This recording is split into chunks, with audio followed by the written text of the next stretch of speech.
Qual o serviço de acolhimento que prevê menor rotatividade de usuários e atendimento de longo prazo? Vem descobrir.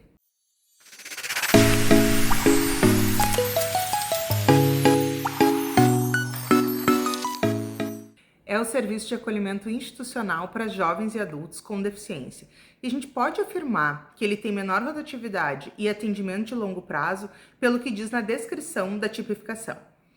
É previsto para jovens e adultos com deficiência que não dispõem de condições de autossustentabilidade, de retaguarda familiar temporária ou permanente, ou que estejam em processo de desligamento de instituições de longa permanência, que geralmente já vem de acolhimento para criança e adolescente e é transferido para RI, que são as residências inclusivas, que é o nome dessa modalidade. Deve funcionar, então, inserida na comunidade com uma estrutura adequada e adaptada para favorecer a construção da autonomia e do desenvolvimento de capacidades para a vida diária. Quando a gente pensa num acolhimento de maior prazo ou então permanente, os objetivos, apesar de serem os mesmos que nos demais espaços, devem ter um olhar diferente, considerando os usuários. E aqui algumas questões para nossa reflexão em relação a alguns grupos. Os usuários que vêm de acolhimento para criança e adolescente muitas vezes têm somente os educadores e técnicos como referência de convívio, cuidado, relacionamento interpessoal. E nessa transferência pode significar o rompimento desses vínculos, que nem sempre vão continuar na outra unidade. Pode ter uma mudança de território e, com isso, mudança de referência de outros serviços de grupos de pertencimento que tenham se constituído. Também tem situações que podem estar em unidade de atenção para a saúde, que aguardam vaga em RI. E aí a mudança é brusca, porque se muda a lógica de atendimento da pessoa, além de ter o rompimento dos vínculos com os cuidadores, etc. Outro grupo que é especialmente atendido em RI são as pessoas que possuem agravos de saúde e que perdem seus cuidadores familiares por morte ou impossibilidade permanente de outro tipo. A gente ainda tem outro segmento que são as pessoas com doenças graves para as quais não tem um serviço específico e muitas vezes passam a vida transitando entre instituições conforme a idade e a complexidade das necessidades em saúde. Considerando esse cenário, vamos aos objetivos. Acolher e garantir proteção integral, contribuir para a prevenção do agravo das situações de negligência, violência e ruptura de vínculos, estabelecer vínculos familiares e sociais, possibilitar uma convivência comunitária, o acesso à rede socioassistencial e demais órgãos do sistema de garantia de direitos e das demais políticas públicas setoriais,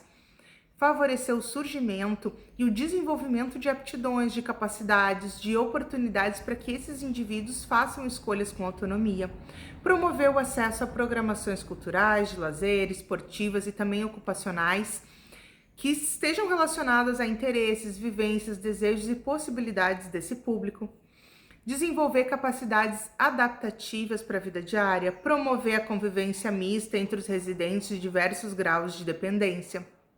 sem segmentação, promover o acesso à rede de qualificação e requalificação profissional para a inclusão produtiva.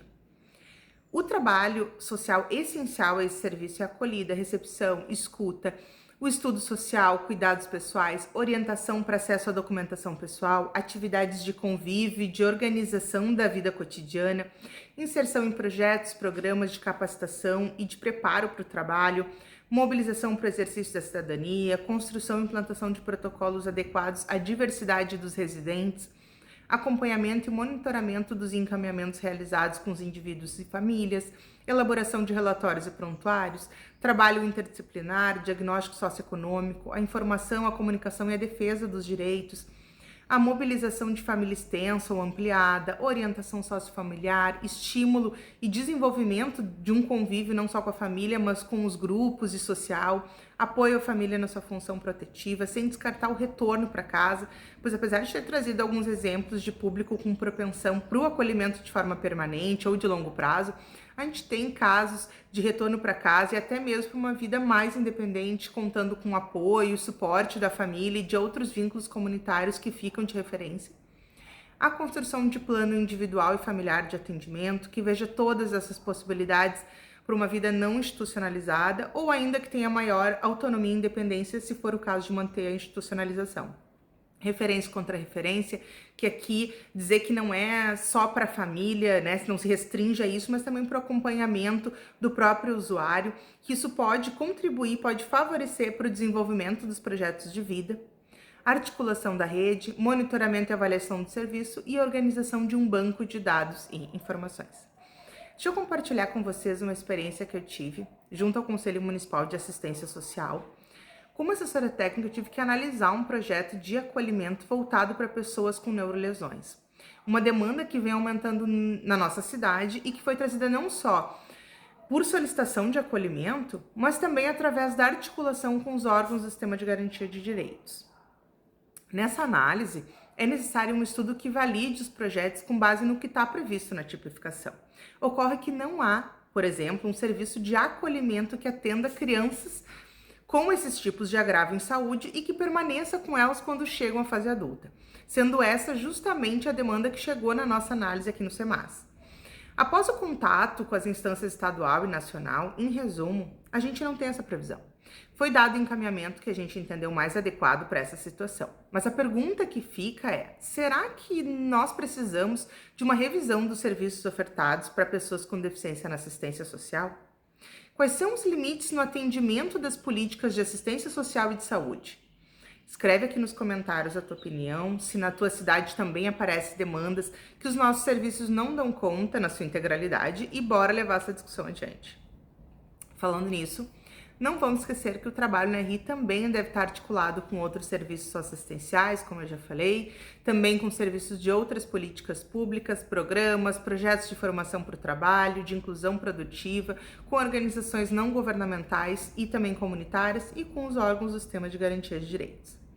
Aqui eu quero dar especial atenção para o trabalho belíssimo que é realizado na minha cidade para a inclusão de pessoas com deficiência no mercado de trabalho, que é tocado com os auditores fiscais do trabalho em parceria com o Ministério Público do Trabalho e com as organizações representativas. Grupo esse que eu tive o privilégio de trabalhar e aprender muito. Pensando então nas aquisições dos usuários, ter acesso a benefícios, a programas, a outros serviços, tanto socioassistenciais como demais serviços públicos, ter acesso a atividades segundo suas necessidades, os seus interesses e possibilidades, que também compõem um bem-estar e uma vida plena que não seja limitada pela falta de acessibilidade, possibilitar o desenvolvimento de habilidades de autogestão, autossustentação e independência, como um processo que leva à capacidade para o autocuidado, para a construção de projetos de vida e para o alcance da autonomia, viver no seu dia a dia uma experiência que legitime o direito à justiça e à cidadania, que é o respeito a si próprio, aos outros, ter respeitado então os seus direitos de opinião e de decisão, que passa também pela valorização do sujeito, pela não discriminação, baseada na ideia limitante, capacitista, com relação às pessoas com deficiência, ter acesso a espaços próprios e personalizados e não infantilizados. Aqui eu me refiro à ideia de que a pessoa com deficiência seja automaticamente relacionada com a diminuição da maturidade, dos desejos, do seu potencial cognitivo e afetivo. Obter, então, orientações, informações sobre serviços, direitos, como acessar, investimento no resgate, no fortalecimento e na ampliação do convívio familiar, comunitário e social, ter ampliado a capacidade protetiva da família para a superação das suas dificuldades e a avaliação do serviço. Nesse contexto, a gente espera que o impacto social seja a redução das violações dos direitos socioassistenciais, tanto do seu agravamento quanto da reincidência, a construção da autonomia, com inclusão em serviços e acesso a oportunidades para indivíduos e famílias protegidas. Esse papo não pode parar por aqui, então vem nos comentários conversar sobre isso, me contar quais outros temas estão em alta no teu município, que tipo de problemas a gente pode buscar refletir, de trazer ferramentas aqui no canal. Continua comigo e facilita a tua vida.